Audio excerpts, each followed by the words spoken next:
away from the vehicle now! Hands where I can see them! This is my house. This is my car. You're standing in my driveway, officer. Don't play games with me! Turn around now! You're escalating a situation that doesn't exist. Look at the address. Look at the plate. Last warning! This is how The innocent people command get hurt. shattered the peaceful silence of a Saturday morning in Oak Creek, a wealthy suburb just north of Atlanta. Marcus Thorne didn't flinch. He didn't drop the yellow microfiber sponge he was holding, nor did he scramble in panic. Instead, he slowly straightened his backwater dripping from his hands onto the pavement and turned his head toward the source of the shouting. He was standing in his own driveway. The water hose was still running, creating a steady rhythmic hiss against the concrete. "I said step away from the car," Officer Derek Vance shouted again, his right hand hovering dangerously close to the grip of his service pistol. Vance was 32 years old with a high and tight haircut that hadn't evolved since his police academy graduation, and a jaw set in perpetual aggression. He stood near the edge of the manicured lawn, his posture, rigid eyes narrowed behind tactical sunglasses. Marcus looked at the officer, then back at the car he had been lovingly washing for the last hour.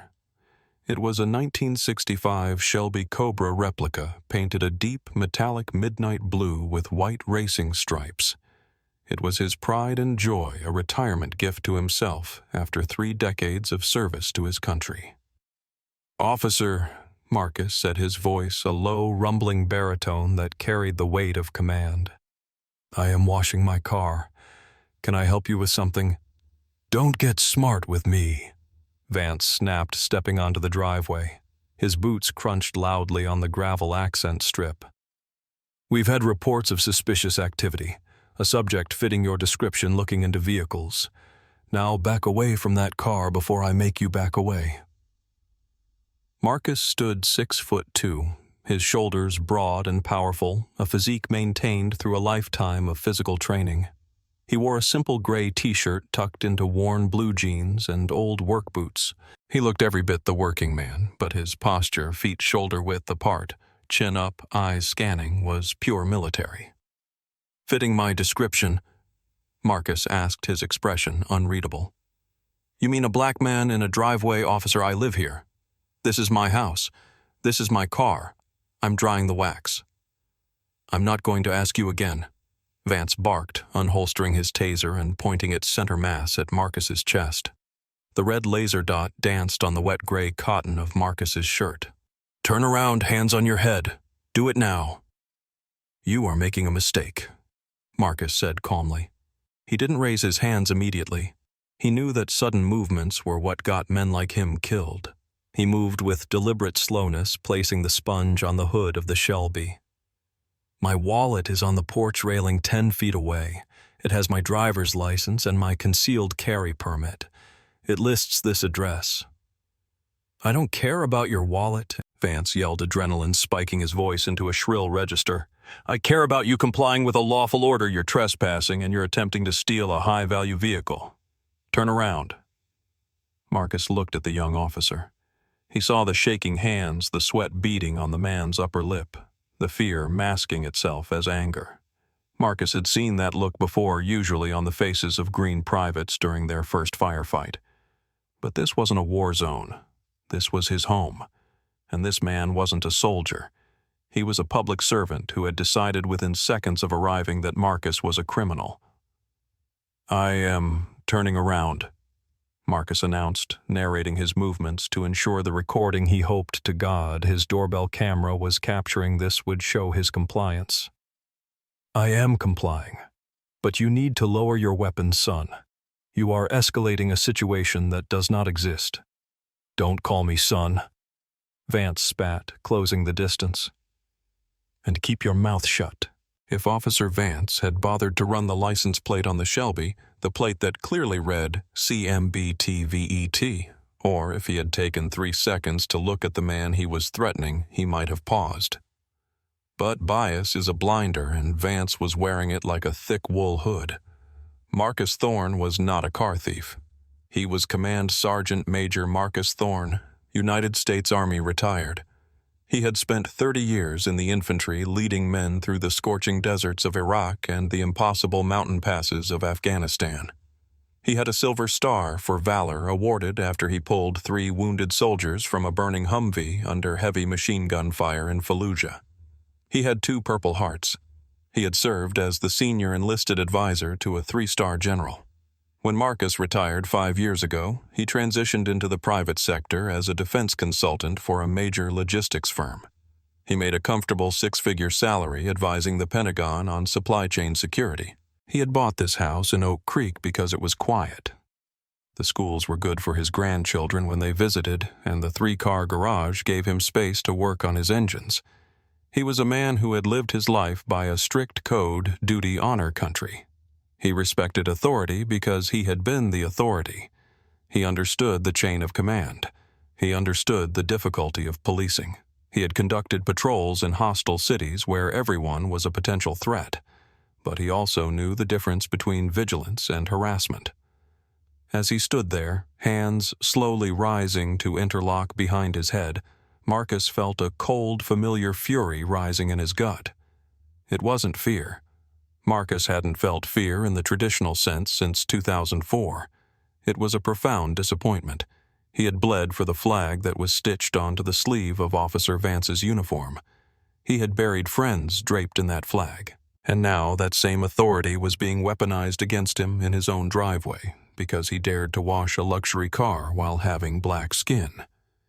He utilized the tactical breathing techniques he had taught thousands of young soldiers. Inhale for 4, hold for 4, exhale for 4.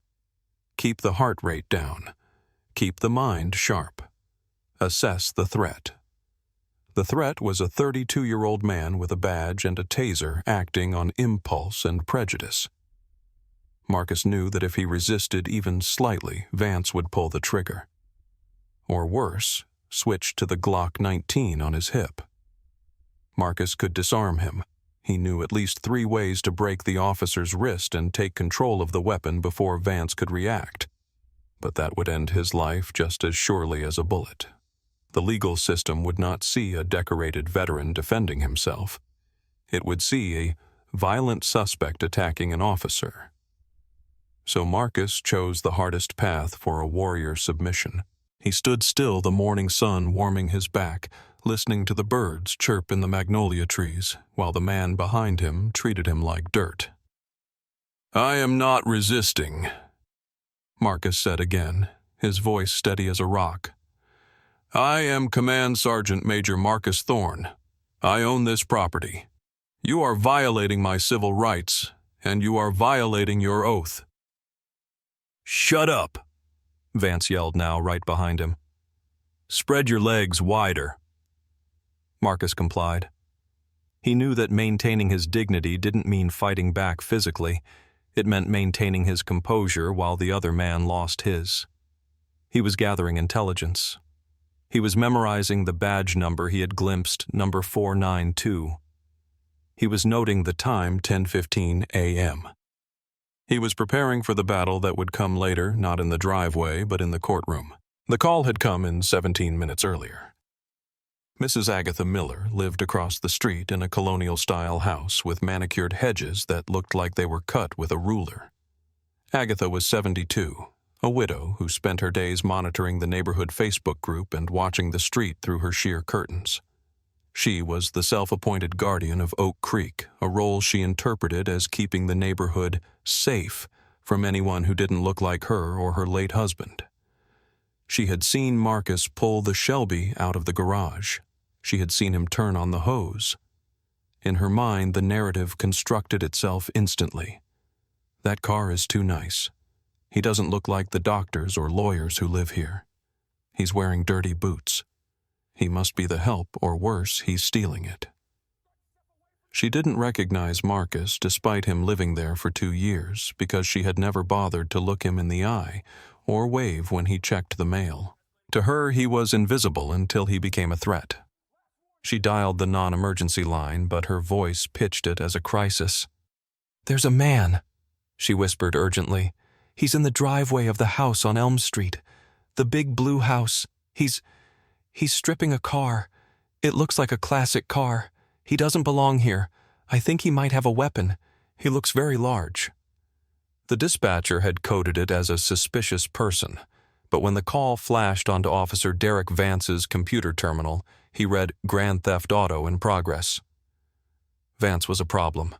His file at the precinct was thick, though not with commendations. In his 5 years on the force, he had accrued 14 complaints. Discourteous conduct, excessive force, bias-based profiling. Most had been dismissed by a review board that preferred to bury problems rather than fix them, labeled as unfounded or exonerated. Vance viewed himself as a sheepdog. He believed the world was full of wolves, and it was his job to hunt them before they could hurt the sheep. The problem was, Vance saw wolves everywhere. He saw wolves in teenagers walking home from school. He saw wolves in families having barbecues in public parks. And today he saw a wolf in a black man washing a convertible. He didn't see a neighbor. He didn't see a citizen. He saw a predator. When he pulled his patrol cruiser up to the curb, he didn't check the house number against the registration records, which would have shown Marcus Thorne as the owner of both. He didn't scan the scene for danger. He created the danger. "Dispatch, I'm on scene," Vance had radioed, his voice tight. "Male black subject messing with a high-end vehicle. Looks like he's trying to scrub it down, maybe remove evidence. I'm going in." He had exited the car with his mind already made up. The interrogation was a formality. The arrest was a foregone conclusion. In Vance's mind, he wasn't harassing a homeowner. He was catching a felon. It fed his ego the hunger to be the hero, the real police who took down bad guys, while the soft administration worried about public relations. He wanted a bust. He wanted to drag a criminal into the station and brag about how his instincts were right. He had no idea he was walking into a minefield of his own making. "Officer, listen to me," Marcus said, his hands still interlaced behind his head. The muscles in his shoulders ached not from strain, but from the tension of holding back. "If you reach into my back pocket, you will find a handkerchief. Nothing else. My ID is on the porch. Just walk over there and look at it." I said, "Keep your mouth shut." Vance holstered the taser and grabbed Marcus's left wrist, yanking it down roughly. "You're under arrest." "For what?" Marcus demanded, his voice hardening. "State the charge." "Investigation of Grand Theft Auto, trespassing, resisting a lawful order, disorderly conduct." Vance rattled off the charges like a grocery list, twisting Marcus's arm behind his back with unnecessary force. He was trying to provoke a reaction. He wanted Marcus to pull away so he could justify a takedown. "Grand Theft Auto?" Marcus let out a short, incredulous laugh. "I bought this car 3 years ago from an auction in Arizona. The title is in my safe inside the house. The key fob is in my pocket. You are making a fool of yourself." "Stop fighting!" Vance screamed, though Marcus hadn't moved an inch. "I am not fighting," Marcus said clearly. "I am standing still. You are the one who is agitated. Look at the license plate, officer. Read what it says." Vance glanced down at the bumper. The chrome frame surrounded a specialized Georgia plate, CMBTVET. Beside it was a decal of the combat infantryman badge, a rifle set against a blue wreath. For a split second, Vance paused. The cognitive dissonance hit him. A car thief wouldn't have military plates. A car thief wouldn't tell him to check the ID on the porch. But Vance was too far in. His pride was on the line. If he backed down now, if he admitted he was wrong, he would lose face. He would be the cop who got scared off by a suspect's smooth talk. He doubled down. "Stolen plates," Vance muttered, convincing himself as he spoke. "Probably took 'em off another car to blend in. That's an old trick." "You are unbelievable," Marcus said, shaking his head. "My name is on the registration. My name is on the house deed. You are about to ruin your career, son." "That's a threat, you threatening an officer." Vance shoved Marcus forward, slamming his chest against the warm, wet hood of the Shelby. The sound of Marcus's body hitting the metal was a dull thud. The soap suds soaked into his shirt. The impact wasn't hard enough to injure him, but the disrespect was searing. This car, which he treated with surgical care, was now being used as a weapon against him. That wasn't a threat, Marcus said, his cheek pressed against the wet metal. That was an observation. Give me your other arm. Vance struggled to grab Marcus's right wrist. Marcus allowed it. He had arms the size of tree trunks. If he had wanted to keep his arm free, Vance would have needed a hydraulic press to move it. But Marcus let his arm go limp, allowing the officer to pull it back. The metal cuffs clicked, once, twice. Too tight, Marcus noted calmly. You are cutting off circulation. Stop complaining, Vance grunted, double-locking the cuffs. You should have thought about that before you started stealing cars in my district. The sight of Marcus Thorne, a man who had led battalions, a man who had shaken hands with presidents, being manhandled in his own driveway, began to draw an audience. It wasn't just Mrs. Miller watching anymore. 2 houses down, Bill Henderson, a retired dentist, had come out to get his paper. Across the street, a young couple was walking their golden retriever. They stopped frozen on the sidewalk. Hey! Bill shouted, walking toward the edge of his lawn. Hey! What are you doing? That's Marcus. Vance looked up, sweat dripping down his forehead. Back up police business, stay back. He lives there, Bill yelled, ignoring the command. Officer, he's lived there for years. That's his car. I said stay back or you're next, Vance threatened, puffing his chest out. Marcus twisted his head to look at his neighbor.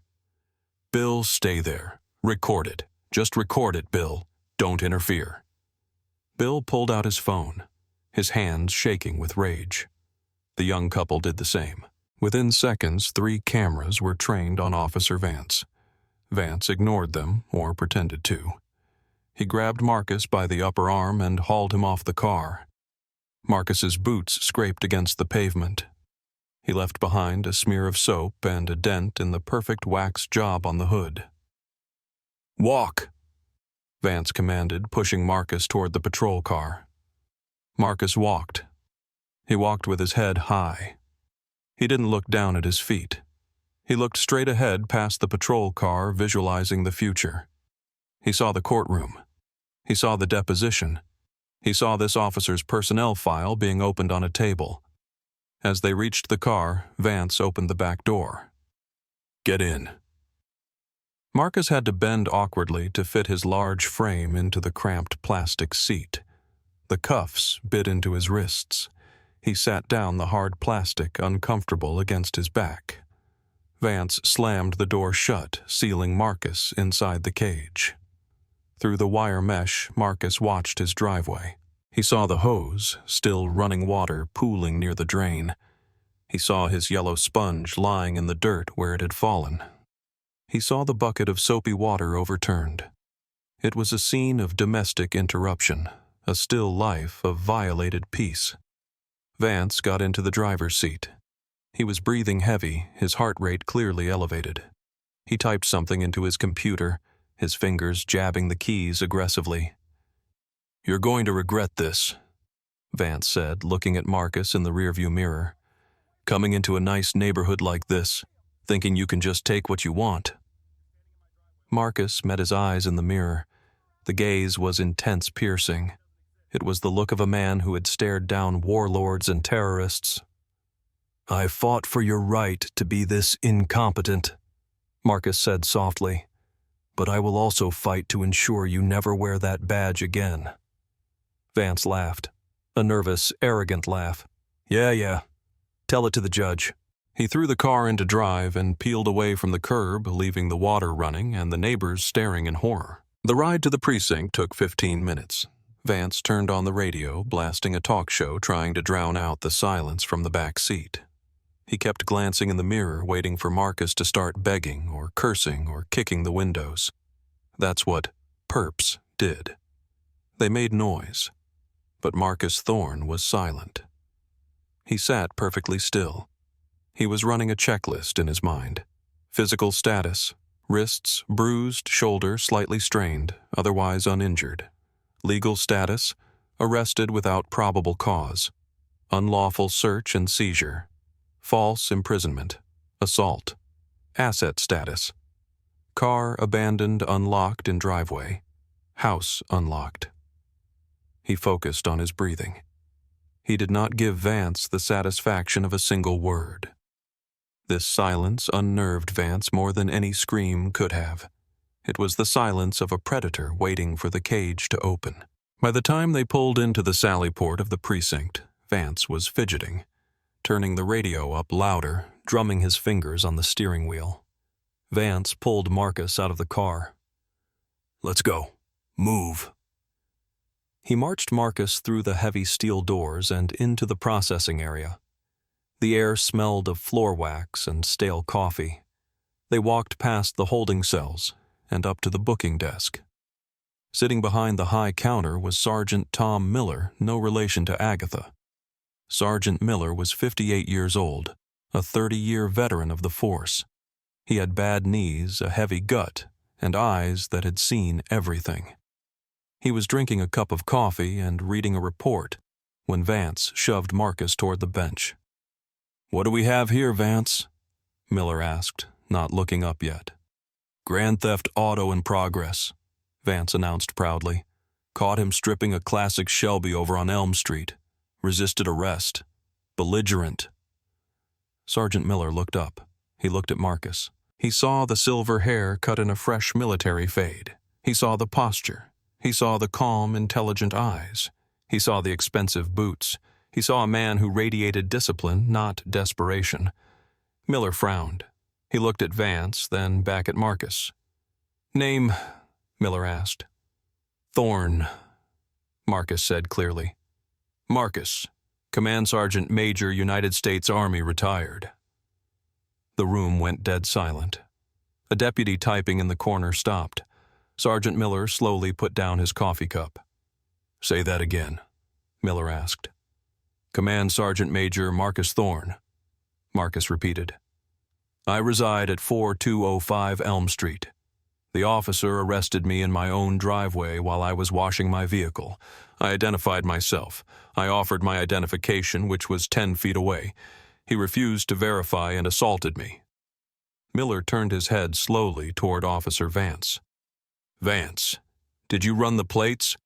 The plates were stolen, Sarge." Vance stammered, his confidence cracking instantly. "They were combat vet plates, on a Shelby. It didn't look right. I knew he slapped them on there." "You arrested a sergeant major," Miller said, his voice dropping to a dangerous whisper, "for washing a car with veteran plates, and you assumed they were stolen." "He fit the description," Vance argued, his voice rising in panic. "Suspicious person. The caller said he was stripping the car." "I was drying the wax," Marcus interjected calmly. Miller stood up. He was a big man, and when he stood, he cast a long shadow. "Vance, give me the keys to the cuffs, now." "Sarge, you can't just—" "Give me the keys," Miller roared. The sound echoed off the cinder block walls. Vance fumbled for the keys, his hands shaking violently now. He handed them over. Miller walked around the desk, grabbed Marcus's wrists, and unlocked the cuffs. "Check his wallet," Marcus said, rubbing his wrists where deep red furrows had formed. "Officer Vance left it on my porch, but you can check the system. My social security number is—" He rattled it off. Miller typed it in. His screen filled with data. "Owner Marcus James Thorne. Address 4205 Elm Street. Status verified. No warrants.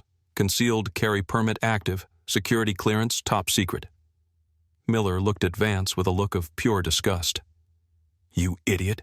You absolute colossal idiot." I didn't know," Vance whispered. "Get the watch commander." Marcus said, his voice cold steel. "Get Captain Reynolds down here. Now."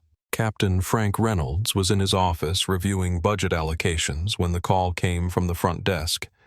He didn't walk. He ran. Reynolds was a former Marine. He knew Marcus Thorne by reputation. They had met at a veterans charity gala 2 years prior. When Reynolds burst into the booking area, he saw Marcus standing by the desk, rubbing his wrists, looking like a statue of judgment. Vance was standing in the corner, looking like a child who had just broken a priceless vase. "Marcus," Captain Reynolds said, breathless, extending a hand. "My God. I don't even have the words." Marcus didn't shake the hand. He looked at it, then looked Reynolds in the eye. "Captain." Reynolds turned to Vance. The fury radiating off the captain was palpable. The air in the room seemed to drop 10 degrees. "Vance," Reynolds said, his voice trembling with suppressed rage. "Step into my office, now." "Captain, I was following protocol." Vance tried to plead. "Protocol." Reynolds stepped into Vance's personal space. "What protocol tells you to ignore a combat veteran license plate? What protocol tells you to ignore a man offering to show you ID? What protocol tells you to drag a homeowner off his property because a neighbor got twitchy?" "He didn't belong," Vance started, then stopped, realizing what he was about to say. "Finish that sentence," Reynolds dared him. "Finish it. He didn't belong where? In a house he bought, in a car he paid for, in a neighborhood he served his country to protect." Vance stared at the floor silence, his only defense. "Badge and gun," Reynolds commanded. "On the desk. You are done for the day. You are on administrative leave pending an immediate internal affairs investigation. And pray to whatever God you believe in that the sergeant major decides not to sue this city into the ground." Vance stripped off his gun belt. He unpinned the badge from his chest. He placed them on the booking desk with a clatter. He looked naked without them, just a small, prejudiced man in a polyester uniform. Reynolds turned back to Marcus. "Sergeant Major, I will drive you home myself. I will have a detail clean up your driveway. I will have the car inspected for any damage. We will make this right." Marcus adjusted his shirt, brushing the dried soap flakes from his chest. "Captain, you can drive me home, but you cannot make this right. Not today." He looked at Vance one last time. "You wanted a wolf, son, you caught one, but now you're locked in the room with him and you don't have the keys anymore." The video from Bill Henderson's phone hit the internet 3 hours later. By Monday morning, it had 6 million views. The image of the white officer screaming at the calm, compliant black man, the man with the posture of a king and the patience of a saint, ignited a firestorm. The hashtag Commander Thorne trended globally. News crews camped out on Elm Street. They interviewed Mrs. Agatha Miller, who claimed she was just trying to help, and then slammed her door when asked if she would have called the cops on a white neighbor. They interviewed Bill Henderson, who called Vance a disgrace to the uniform. But the most damning evidence was the Bodycam footage. Released by the department in an attempt to show transparency, it only confirmed the public's outrage. It showed Vance's immediate aggression. It showed his refusal to look at the ID. It showed his bias, naked and ugly. The fallout was swift and brutal. Officer Derek Vance was fired 2 weeks later. The Internal Affairs report was scathing, citing gross negligence, racial profiling, and conduct unbecoming. He was stripped of his certification, ensuring he would never work in law enforcement again. His name became a cautionary tale in police academies across the state. The lawsuit filed by Marcus Thorne's legal team, a team of high-powered attorneys who lined up for the privilege of representing him, was settled out of court. The city of Oak Creek paid Marcus Thorne $4.5 million. But the money didn't fix the scratch on the Shelby's hood. Marcus had to buff that out himself slowly, methodically, by hand. 6 months later, Marcus stood in his driveway again. It was another Saturday. The sun was shining. He was washing the Shelby. A police cruiser rolled slowly down the street. It was a new officer, a young woman. She slowed down as she passed his house. She didn't stop to interrogate him. She didn't glare. She simply rolled down her window, nodded respectfully, and said, "Morning, Sergeant Major. Car looks great." Marcus nodded back. "Morning, officer." He watched her drive away. He dipped his sponge into the bucket. The water was warm. The soap smelled of lemon and wax. It was a beautiful day. But as he wiped the fender, Marcus knew that the peace he felt was fragile. He knew that for men like him, even heroes' safety was often just an illusion dependent on who was watching and who was wearing the badge. He had won the battle. He had destroyed the enemy who attacked him. But the war against the assumption that he didn't belong, that war was far from over. It is a tragedy that in a country built on freedom, a man who dedicated his life to defending it can still be treated like an enemy in his own front yard.